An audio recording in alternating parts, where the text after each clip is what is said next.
Vous avez sûrement entendu parler des Cinque Terre, et pour cause, il s'agit tout simplement du bout de littoral le plus célèbre et touristique d'Europe.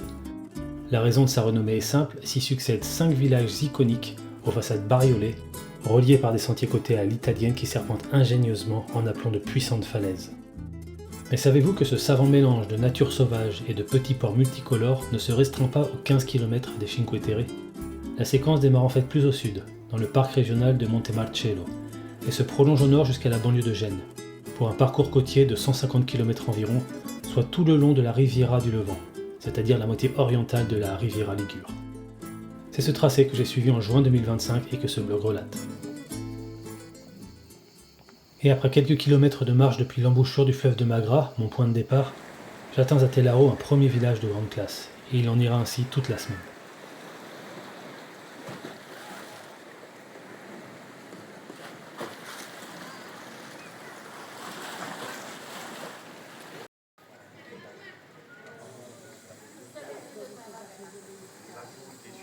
Autre constante, ma difficulté à trouver des coins de bivouac corrects.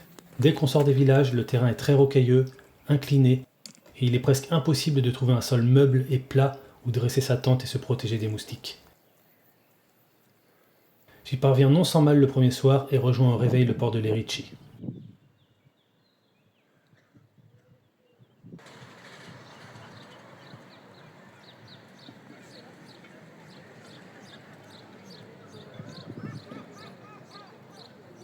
C'est ici, à Lerici, qu'une navette permet de chanter intégralement la baie industrielle de la Spezia.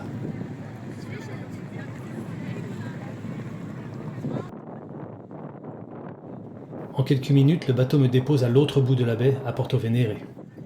Ce petit bourg de Porto Venere, c'est la porte d'entrée des Cinque Terre. Et il est encore plus photogénique qu'au moins 2 de ces 5 villages.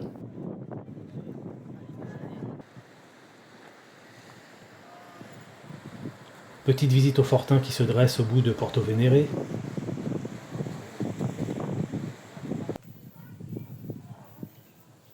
j'attaque en fin de matinée une ascension abrupte de 500 mètres. L'objectif, Rio Maggiore, le premier des 5 villages des Cinque Terre. Mais dans l'immédiat, je profite de la nature verdoyante de cette fin de printemps sur des sentiers géniaux. Tantôt terreux, étroits, en bord de falaise, avec des panoramas sur l'océan.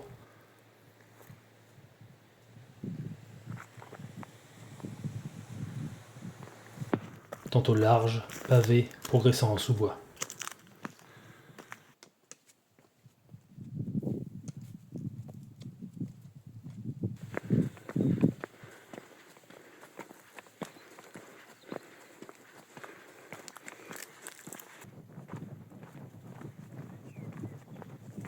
Et soudain, au détour d'un chemin, la côte se découvre entièrement. Vidéo prise à l'instant vraiment où on découvre un premier panorama sur les Cinque Terre. Au premier plan, on voit pas mal de maisons de Rio Maggiore. On devine un second plan là entre les rochers quelques maisons du village de Manarola, le plus beau. Et puis plus loin là, sur un troisième plan, un peu dans la hauteur, c'est le village de Cornelia. On ne voit pas celui de Vernazza, le quatrième, mais on voit le cinquième au fond, celui de Monterosso. Allez hop, je descends au village de Rio Maggiore. C'est l'un des plus beaux de la Riviera, mais j'y affronte, sans surprise, une foule de touristes compacts qui m'incitent à filer sans même me baigner.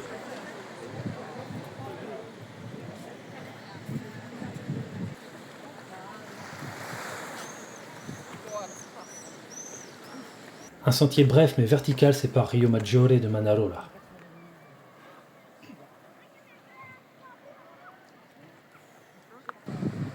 Manarola, qui est l'un des villages les plus photogéniques des Cinque Terre d'Italie et peut-être tout simplement d'Europe.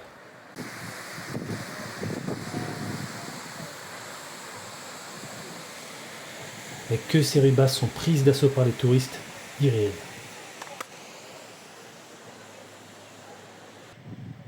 C'est pourquoi je fuis derechef vers les ruelles hautes, plus respirables et aussi généreuses en panorama.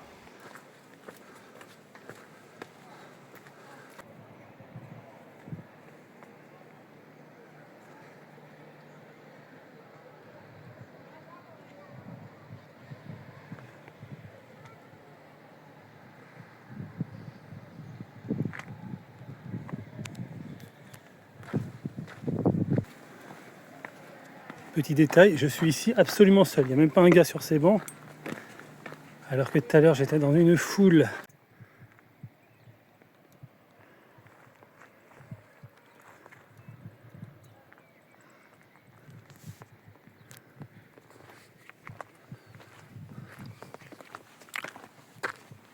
En amont de Manarola m'attend la plus brutale ascension de la semaine. Un mur de 300 mètres à se farcir sous une canicule implacable. Récompense dans la foulée sur un sentier en balcon d'exception au milieu des vignes.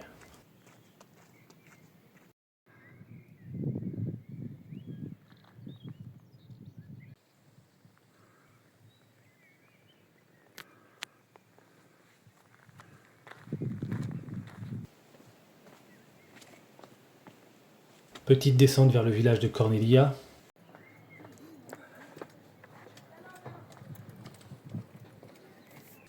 Quelques séquences plus tranquilles.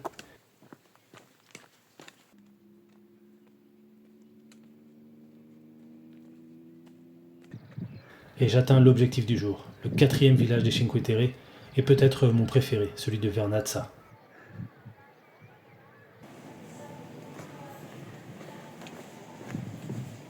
J'y déboule avide de baignade, mais travaillé par la difficulté à venir pour trouver un bon coin de bivouac.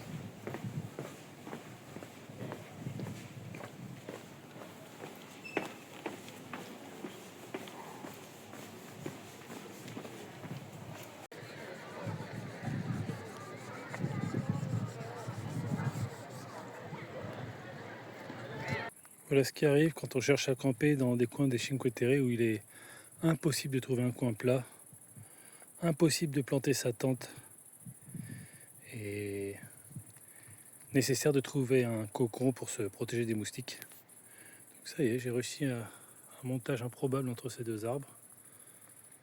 Ça tient bien et je vais pouvoir dormir dans ma moustiquaire tranquille. Ultime coup d'œil vers Manarola au réveil.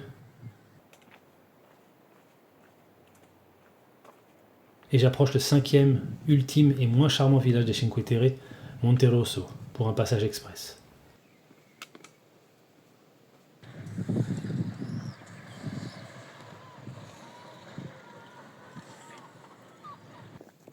Au-delà, la nature s'impose pour 40 km et les villages se font moins réguliers.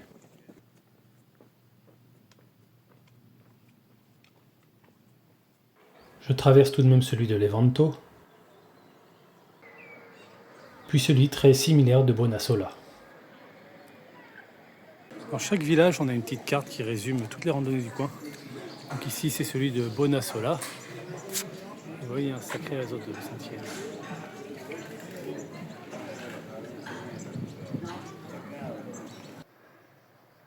Par la suite, la nature prend le dessus jusqu'à Framula.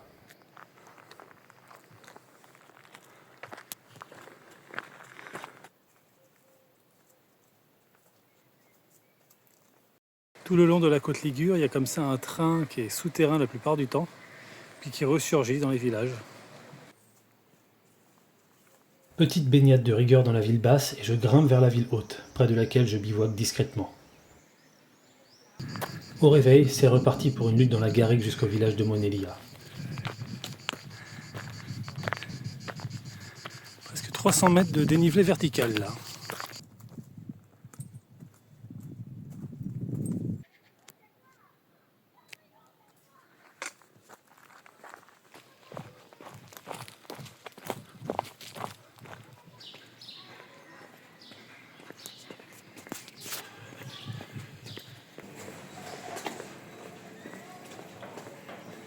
Encore un sacré coin, mais je ne m'y arrête pas pour une baignade. Je préfère la reporter au soir, après avoir rudement bataillé sur les sentiers de la Punta Baffe.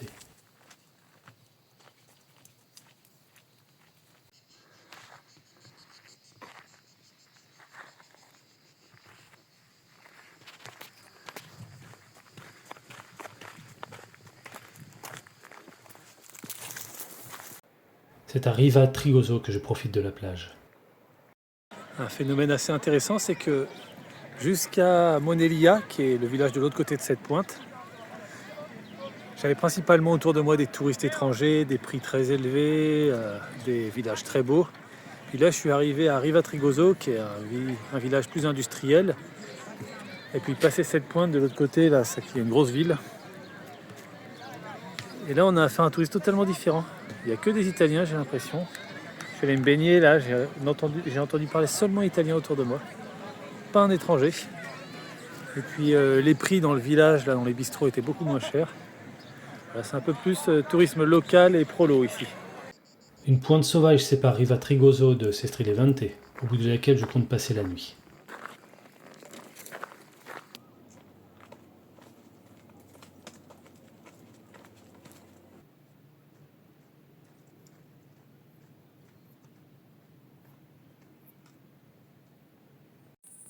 Que faire quand on passe une nuit sur un sol plat, certes, mais extrêmement dur, et qu'il y a trop de moustiques pour le passer au grand air? On monte sa tente à l'arraché, entre deux tables, en s'aidant des piliers de la table, de la structure derrière, pour que ça tienne debout sans planter de sardines. Et voilà, la moustiquaire fera son office. Bonne nuit. Ça a tenu toute la nuit, hein, mon système. Et il était crucial car j'étais assailli de moustiques. Mais malgré tout, j'ai assez mal dormi tellement il fait chaud, c'est hallucinant.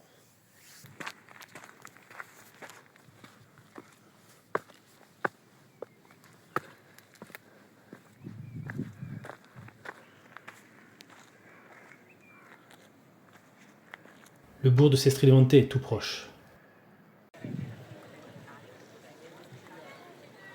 Bonne et mauvaise nouvelle, car il est magnifique, mais annonce le temps faible de la rando. 25 km très urbain jusqu'au parc naturel de Portofino.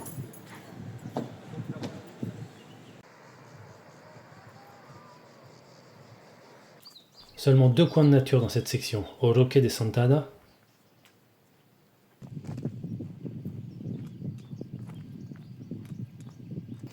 et sur les contreforts du mont Ancheta.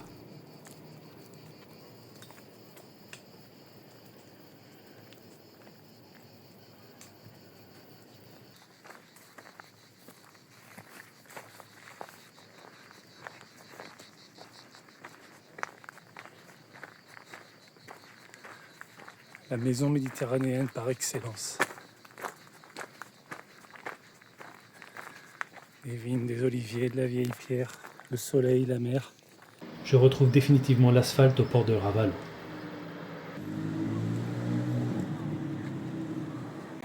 Petit panorama de fin de journée qui me permet de voir un peu tout ce que j'ai fait aujourd'hui. J'ai démarré tout au bout là-bas, près du village de Sestri Levante. Voilà, j'ai traversé plein de villes, de villages, de petits ports, jusqu'à celui-là, Santa Margherita. Et la plupart du temps dans des villes, mais j'ai aussi fait des belles sections en nature, là, sur ces petites pointes, là, ici, là, quelques autres. Le domaine ligurien typique, maison de 2 étages, toit plat, des petites fenêtres, panorama sur la mer, et puis un jardin en terrasse avec des oliviers. Petite barrière. Et dans l'entrée, qu'est-ce qu'il y a? Bien sûr, le Vespa.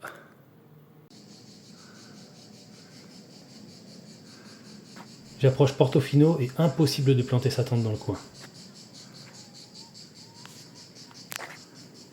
Aussi, j'échoue sur un banc au crépuscule.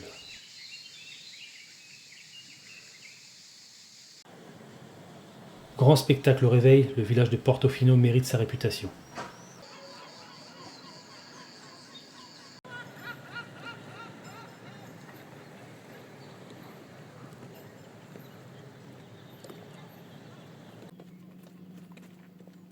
La péninsule qui suit est tout aussi sympathique.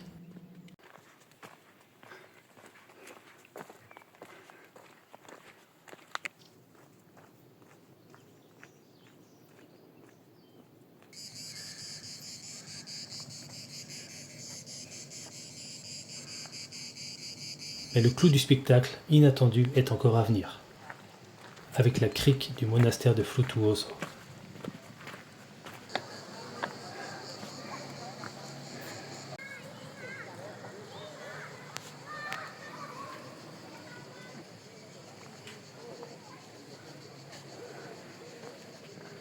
Mais en Italie, bonnes et mauvaises surprises vont toujours de pair. Le sentier 102 est considéré comme difficile, mais bon, c'est pas ce qui me stopperait. Sauf que depuis un an, il est également fermé. Interdiction, amende pour les contrevenants. Donc je vais prendre un autre sentier, le 108, qui passe plus dans les hauteurs là par là.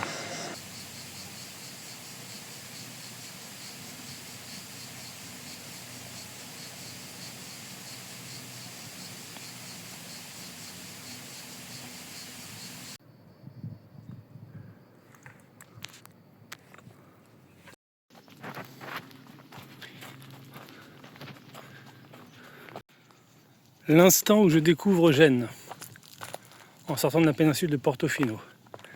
On voit pas grand chose, parce qu'il y a une espèce de buée, peut-être due à la canicule. Ou plutôt à l'orage qui s'annonce.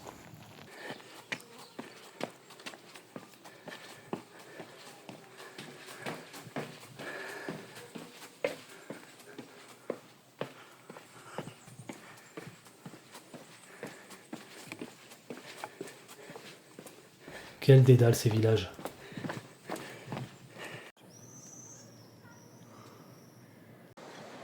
Grande classe encore que cette station balnéaire de Camoli.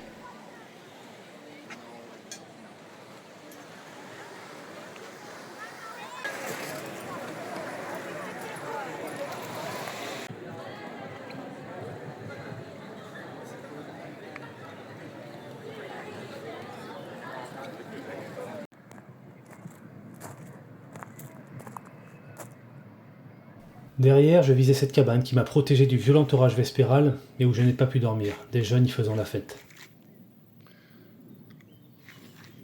Passé l'averse, j'ai préféré m'installer à l'écart, sur le parvis de la chapelle.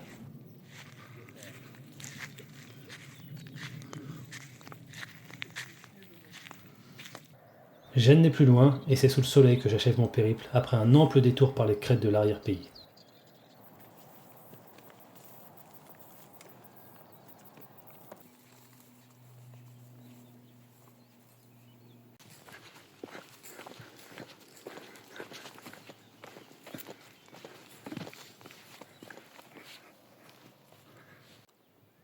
J'atteins à cette occasion le sommet du tracé, à 750 mètres d'altitude.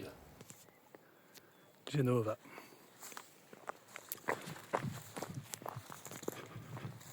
Passé ce point culminant, je descends tranquillement vers Nervi, dernier port coloré du parcours et premier de la banlieue de Gênes.